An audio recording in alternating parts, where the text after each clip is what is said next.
Hi friends, നമ്മുടെ വയനാട് ഉണ്ടായ ദുരന്തത്തിൽ നമ്മൾ എത്രമാത്രം നമ്മൾ മലയാളികൾ വിഷമിക്കുന്നുണ്ടോ, അല്ലെങ്കിൽ അത് ഓർത്തിട്ട് നമ്മൾ ഓരോ ദിവസം സങ്കടപ്പെടുന്നുണ്ടോ, അതുപോലെ തന്നെ ഒരു കൂട്ടം ആളുകൾ ആ ഒരു എന്താ പറയുക, ആ ഒരു ആപത്തിനെ അല്ലെങ്കിൽ ആ ഒരു അപകടത്തെ സന്തോഷത്തോടെ അല്ലെങ്കിൽ സന്തോഷമുള്ള ഒരു വാർത്തയായിട്ട് കാണുന്ന കുറേ പേര്, ഒന്നും രണ്ട് പേരല്ല കേട്ടോ, കുറേ അധികം ആളുകൾ ഉണ്ട് എന്നുള്ളത് നമുക്ക് ഓരോ ദിവസം ഇങ്ങനെ മനസ്സിലാക്കിക്കൊണ്ടിരിക്കുന്ന ഒരു കാലഘട്ടമാണ് ഇപ്പോൾ, അല്ലെങ്കിൽ ദിവസങ്ങളാണ് ഇപ്പോൾ നടന്നുകൊണ്ടിരിക്കുന്നത് എന്ന് പറയുന്നത്.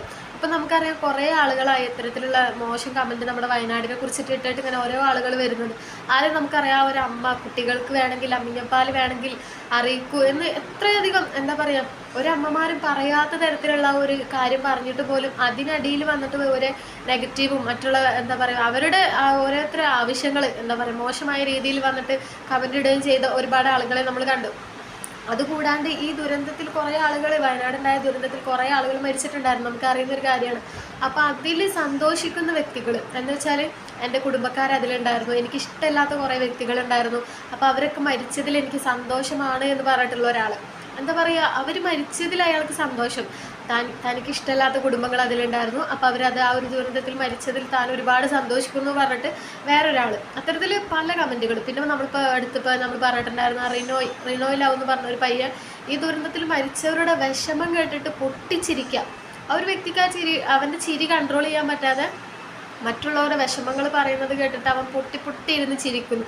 അത്തരത്തിലുള്ള പല കാര്യങ്ങളായി ഇപ്പം നമ്മൾ കണ്ടുകൊണ്ട് വരുന്നു.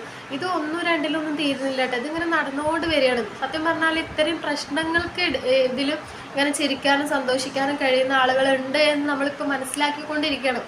അത് ഒന്നും രണ്ട് പേരല്ല കേട്ടോ, ഒരുപാട് ആളുകൾ ഈ ഒരു പ്രശ്നത്തെ സന്തോഷമായിട്ട് കാണുന്നത്, അല്ലെങ്കിൽ അവർക്ക് റീച്ച് ആവാൻ വേണ്ടിയിട്ട് പലതരത്തിലുള്ള കോപ്രായങ്ങൾ കാട്ടിക്കൂട്ടാൻ വേണ്ടിയിട്ട് ഈ ഒരു സാഹചര്യത്തെ ഉപയോഗിക്കുക ഒക്കെ ചെയ്യുന്ന പല കാര്യങ്ങളാണ് ഇപ്പോൾ നമ്മൾ കണ്ടുകൊണ്ടിരിക്കുന്നത്.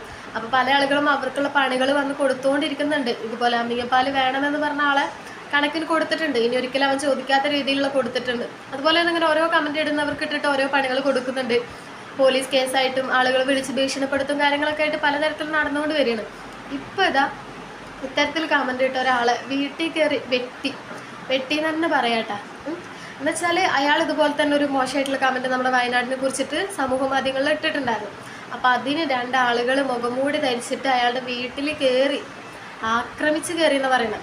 വീട്ടിൽ കയറി അയാളെ വെട്ടി പരിക്കേൽപ്പിച്ചു, അതും ഇരുമ്പ് വടി കൊണ്ട് വെട്ടി പരിക്കേൽപ്പിച്ചു എന്നാണ് പറയുന്നത് കേട്ടോ. ഈ രണ്ടാളുകൾ മുഖംമൂടി ധരിച്ചിട്ടാണ് പോയിട്ടുണ്ടായിരുന്നത്. നല്ല കണക്കിന് കൊടുത്തിട്ടുണ്ട് എന്നാണ് പറയുന്നത്. എന്താ പറയുക, ഇത് ഈ ഒരു ദുരന്തം ചിലപ്പം മറ്റുള്ള ആളുകൾക്ക് കേൾക്കുമ്പോൾ ഒരു തമാശ അല്ലെങ്കിൽ ചിരിക്കാനുള്ള കാര്യങ്ങൾ എന്തോ ആയിരിക്കാം. പക്ഷെ അതിലകപ്പെട്ട് പോയ ഒരുപാട് ആളുകളുടെ കുടുംബക്കാർ ഇവിടെ പുറത്ത് ഇപ്പോഴും ജീവനോടെ ഉണ്ട്. അപ്പോൾ അവർക്ക് ചിലപ്പോൾ ഒരു പക്ഷേ ഇതൊന്നും കേട്ടിട്ട് സഹിക്കാൻ പറ്റുന്നതിൽ അപ്പുറമായിരിക്കും. തൻ്റെ ഉറ്റവരെയും ഉടവരെയൊക്കെ നഷ്ടപ്പെട്ട ആളുകൾ ഒരുപാടുണ്ട്. അപ്പോൾ അവർക്ക് ഇത് വലിയൊരു സങ്കടം തന്നെ ആയിരിക്കും. ഇത്തരത്തിലുള്ള മോശം കമൻ്റ് ഇടുന്നവർ ചിലപ്പോൾ എല്ലാവരും ഇത് കേട്ടിട്ട് മിണ്ടാതിരുന്നതെന്ന് വരില്ല. ചില ആളുകൾ പ്രതികരിക്കും, പക്ഷെ ചില ആളുകളുടെ പ്രതികരണം എന്ന് പറഞ്ഞാൽ ഇതുപോലെ ആയിരിക്കും. ഇപ്പോൾ അയാളുടെ 2 കൈ പോയിട്ടുണ്ടെന്ന് അറിയാൻ പറ്റിയത്. അയാളൊരു തെങ്ങുകയറ്റക്കാരനാണെന്നാണ് അറിയുന്നത്. അപ്പോൾ അയാളെ 2 കൈക്കും നല്ല രീതിയിലുള്ള വെട്ട് കിട്ടിയിട്ടുണ്ട്. അപ്പോൾ അയാളെ 2 കൈയും പോയി. ഇപ്പോൾ എന്താ പറയുക, പണിയെടുത്തിട്ട് ജീവിക്കാൻ പറ്റാത്ത ഒരവസ്ഥയിലാണ് അയാൾ വന്നെത്തിയിട്ടുള്ളത്. ഒരിക്കലും നമ്മൾ ഈ ഒരു അക്രമത്തെ പ്രോത്സാഹിപ്പിക്കല്ല കേട്ടോ. പക്ഷെ അതാണ് നമ്മൾ പറയുന്നത്, ചിലപ്പോൾ നമുക്ക് തമാശയായിട്ട് തോന്നുന്ന കാര്യങ്ങൾ മറ്റുള്ളവരുടെ നെഞ്ച് കിടക്കുന്ന തരത്തിലുള്ള വാർത്തകളായിരിക്കും. ആ ഒരു വാർത്തകൾ എടുത്തിട്ട് നമ്മളിങ്ങനെ തമാശ രീതിയിൽ ഇടുമ്പോൾ നമ്മൾ സൂക്ഷിക്കുക. പുറത്ത് അവരുടെ ആളുകളുണ്ട്, അവരെങ്ങനെയാണ് അത് പ്രതികരിക്കുക, അല്ലെങ്കിൽ ആ ഒരു സാഹചര്യത്തിൽ അവരെന്താണ് ചെയ്തു കൂട്ടുക നമുക്ക് ആർക്കും തന്നെ പറയാൻ പറ്റും. ഇത്തരത്തിൽ മോശം കമൻ്റ് ഇട്ട ആ ആൾക്കെതിരെ പരാതി കൊടുത്തിട്ടുണ്ടായിരുന്നു എന്നാണ് അറിയാൻ കഴിഞ്ഞത്. പക്ഷേ ആ പരാതിക്ക് നടപടിയൊന്നും കാണാത്ത കാരണമായിരിക്കാം ഒരു പക്ഷേ ഈ വ്യക്തികൾ സ്വയം വീട്ടിൽ കയറിയിട്ട് അയാളുടെ വീട്ടിൽ കയറിയിട്ട് അയാളോട് ഈ ഒരു ഇത് ചെയ്തത്. കാരണം അവർക്ക് കൺട്രോൾ ചെയ്യാൻ ഉണ്ടായിരിക്കില്ല അവരുടെ ഒരു അവസ്ഥ എന്ന് പറയുന്നത് അല്ലേ.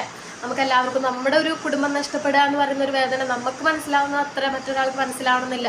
അപ്പോൾ അവർ നിന്ന് അനുഭവിക്കുന്ന ഒരു വേദന മറ്റുള്ള ആളുകൾ ഇങ്ങനെ കളിയാക്കുന്നത് കാണുമ്പോൾ ചിലപ്പം അവർക്ക് നിയന്ത്രണം വിട്ടിട്ടുണ്ടാവും. ചിലപ്പോൾ അവർ പക്ഷെ അവരങ്ങനെ ചെയ്തിട്ടുണ്ടാവും. ഇനി അവർ തന്നെയാണെന്ന് പറയുന്നില്ല, ചിലപ്പം മനുഷ്യത്വമുള്ള ആരെങ്കിലും ചെയ്തതായിരിക്കും അല്ലേ. മറ്റുള്ളവരെ കളിയാക്കുന്നത് കണ്ടിട്ട് സഹിക്കാൻ പറ്റാതെ ചെയ്തതായിരിക്കാം. എന്താണെങ്കിലും ഇത്തരത്തിൽ സോഷ്യൽ മീഡിയയിൽ വന്നിട്ട് ഇത്തരത്തിലുള്ള കമൻറ്റ് ഇടുന്നവർ ഇനിയെങ്കിലും ഒന്ന് സൂക്ഷിക്കാം. സോഷ്യൽ മീഡിയ അല്ലേ, നമുക്ക് എന്ത് തരത്തിലുള്ള കമൻറ്റും ഇടാം, അത് നമ്മുടെ റൈറ്റ്സ് ആണ് എന്ന് വിചാരിച്ചിട്ട് പല ആളുകളും സത്യം പറഞ്ഞപ്പോൾ ഓരോ കമൻറ്റ് വന്നിട്ട് ഇടുന്നുണ്ട്.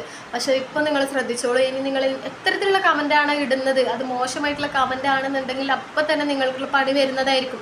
ഇങ്ങനെ പോലീസ് കേസായിട്ടോ മറ്റാളുകൾ വിളിച്ച് ഭീഷണിപ്പെടുത്തുന്നതോ ആയിരിക്കില്ല. ഇനി ഇതുപോലത്തെ അവസരങ്ങളും ചിലപ്പോൾ നിങ്ങളെ തേടി വരും. അപ്പോൾ സോഷ്യൽ മീഡിയയിൽ കമൻ്റ് ഇടുമ്പോൾ പരമാവധി ശ്രദ്ധിച്ചിട്ട് ആ ഒരു സിറ്റുവേഷൻ അനുസരിച്ചിട്ടുള്ള കമൻ്റ് ഇടുക. അല്ലെങ്കിൽ നിങ്ങൾക്ക് ഇഷ്ടമില്ല എന്നുണ്ടെങ്കിൽ നിങ്ങൾ അത്തരത്തിലുള്ള വീഡിയോ കാണാതിരിക്കുക. നിങ്ങൾക്ക് അഭിപ്രായങ്ങൾ അതിലുണ്ടെങ്കിൽ അത് നിങ്ങളുടെ മനസ്സിൽ വെക്കുക. കാരണം ഇത്തരത്തിലുള്ള പബ്ലിക്കായിട്ടുള്ള വന്ന സ്ഥലത്ത് പറയുമ്പോൾ അതിനുള്ള തിരിച്ചടിയും കിട്ടും എന്നുള്ള ഒരു ബോധ്യം കൂടി മനസ്സിലുണ്ടെങ്കിൽ ഇടുക. അല്ലെങ്കിൽ ഇത്തരത്തിലുള്ള കമൻറ്റ് ഇട്ട് കുറച്ച് കഴിഞ്ഞതിന് ശേഷം ഞാൻ അറിയാതെ വന്ന് ചെയ്തതാണ് മാപ്പ അങ്ങനെ ഇങ്ങനെയൊന്നും പറഞ്ഞിട്ട് കാര്യമില്ല. കാരണം അത് ഇടുമ്പോൾ നിങ്ങൾ ചിന്തിക്കണം മറ്റൊരാളെ അത് എത്രമാത്രം വേദനിപ്പിക്കുന്നുണ്ട് എന്ന്.